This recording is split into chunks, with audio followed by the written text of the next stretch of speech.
Le chiedo signora, buongiorno, da dove sta arrivando? E io sto arrivando da Vico d'Arzare. Tutti gli anni alla messa delle Sì, 6? sì. È un voto o è proprio un dire grazie a Sant'Antonio? Dire grazie anche. È una tradizione a cui non si può mancare e che fa parte della nostra essere padovani ed essere religiosi e credere nella storia e nel percorso di Sant'Antonio.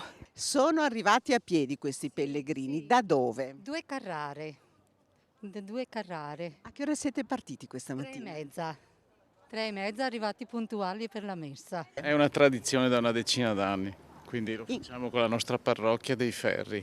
In quanti siete che Siamo camminano? una ventina, 20-25. Da dove? Da Este a piedi. È 40 anni che abito qui e tutti gli anni sono venuta, sempre. Un ringraziamento da anni, dal 2011 che veniamo qua da Antonio, il nostro amico. È il vostro amico? Sì. È proprio un santo di famiglia? Sì. Siamo partiti da Maleo, provincia di Vicenza, Santo Mio.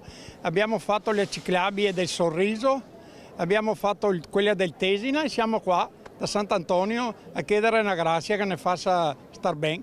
Somos de Andalucía, de la provincia de Jaén, de un pueblo que se llama Arjona. Io ringrazio per il tanto che ho avuto. Che sono devota a Sant'Antonio perché 28 anni fa sono stata miracolata, quindi per me è una cosa che ci tengo tantissimo.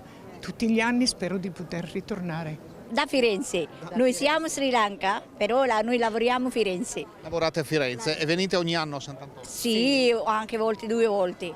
Anche il 1° maggio, sempre comunità di Sri Lanka, sempre pieno di qui a Padova.